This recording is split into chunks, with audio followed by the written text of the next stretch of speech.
تیسرا سوال ہے، ایک صوفی اپنے والدین جو دنیا سے رخصت ہو چکے ہیں کس طرح فائدہ پہنچا سکتا ہے؟ پہلی بات تو یہ، صوفی ہو یا غیر صوفی ہو، نیکی کرتا ہے جو بندہ، ایمان اس کا، عقیدہ صحیح ہے اور شریعت پر عمل کرتا ہے، اس کا فائدہ اس کے والدین کو بھی ہوتا ہے۔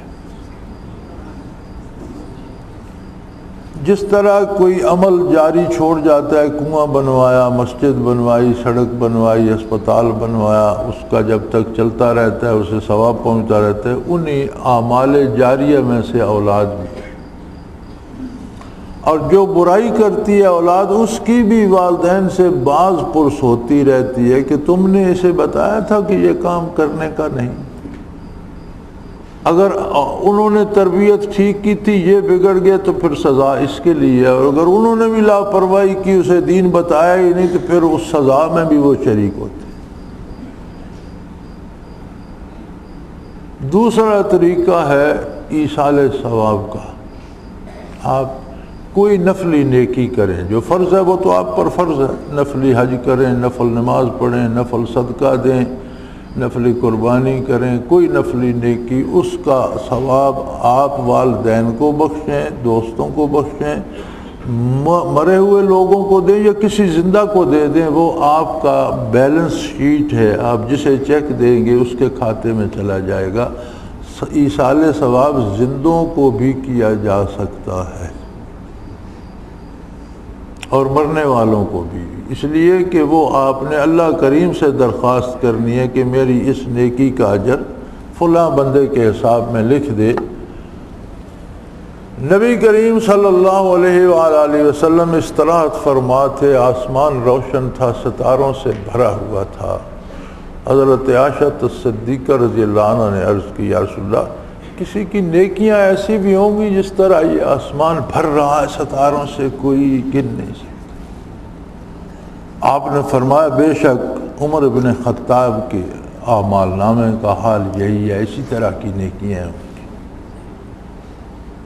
تو انہوں نے کہا یا رسول اللہ میرے والد، فرمایا ان کی بات الگ ہے، ان کا حساب اپنا ہے، انہوں نے تو 3 راتیں انہیں سور میں نصیب ہوئی ہیں میرے ساتھ، جس میں میرے اور ان کے علاوہ مخلوق میں سے کوئی نہیں تھا۔ تو جس ہستی نے قیامت تک کی انسانیت کو منور کرنا ہے، اس کی ساری توجہ صرف ایک بندے پر 3 دن رات رہی، تو تم اندازہ کر سکتی ہو کہ اسے کیا کچھ ملا۔ اب یہ بات صبح صبح سیدنا فاروق اعظم کو کسی نے بتائی، وہ فوراً ابو بکر صدیق کی خدمت میں حاضر ہوئے کہ اس سے پہلے کہ ان تک بات پہنچے، تو انہیں سنایا کہ رات نبی کریم صلی اللہ علیہ وسلم نے میرے بارے یہ فرمایا ہے کہ عمر کا اعمال نامہ ایسے ہے جیسے یہ رات میں ستاروں سے آسمان بھرا ہوا ہے۔ الحمدللہ، حضور نے فرمایا تو مبارک ہو، بہت بڑی بات۔ انہوں نے کہا حضرت میں مبارک لینے نہیں آیا، میں آپ سے ایک سودا کرنے آیا۔ کیا سودا کرنا؟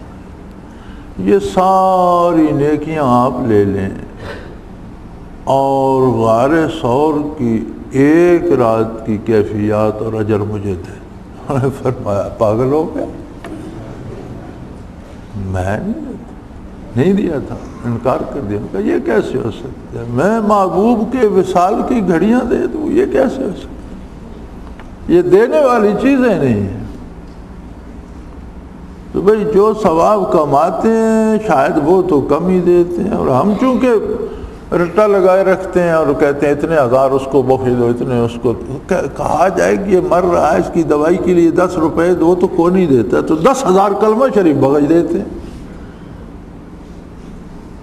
10 20 50 100 روپے دینا پڑے کوئی نہیں دیتا، مر جائے تو اسے 10 لاکھ کلمہ ہمارے ایک بابا ہوتا تھا، تو وہ جو مرتا 1 لاکھ اس کو بخش دیا، 1 لاکھ اس کو بخش دیا، تو سردیاں تھیں، روزانہ کوئی نہ کوئی مر بھی جاتا تھا۔ تو میرے ایک ماموں ہوتے تھے، وہ انہوں نے کہا یار حیرت کی بات ہے، یہ اتنا کیسے پڑھ لیتا ہے، جو مرتا ہے اسے لاکھوں کے حساب سے بخش رہا ہے۔ تو اس نے کہا بابا بات سنو، یہ لاکھ کتنے کا ہوتا ہے؟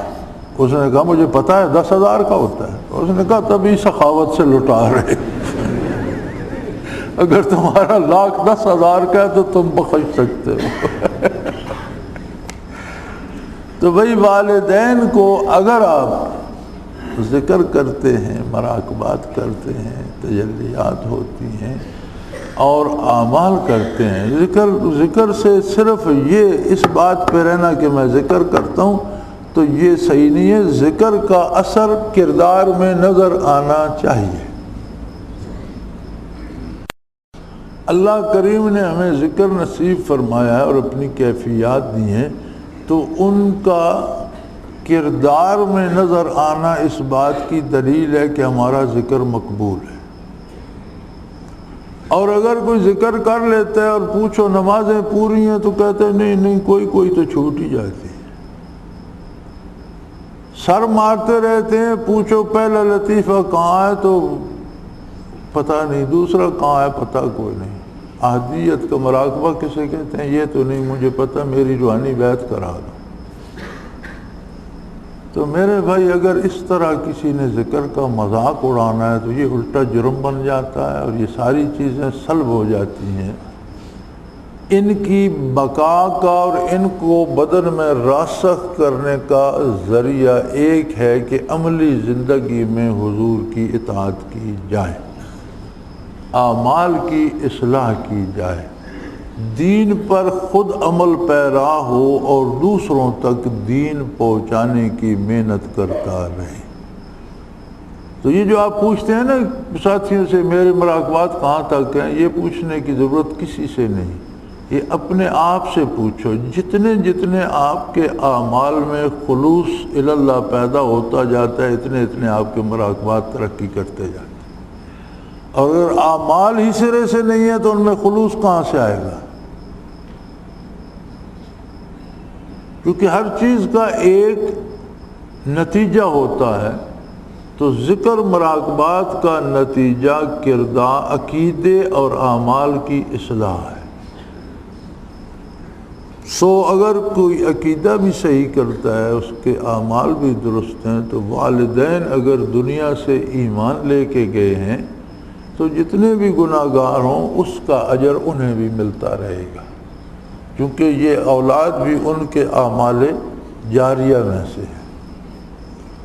اور جو عقیدے میں خرابی، کردار میں خرابی کرتے ہیں، وہ ایک طرح سے والدین کے لیے بھی مصیبت کھڑی کرتے ہیں، برزخ میں اور قبر میں بھی.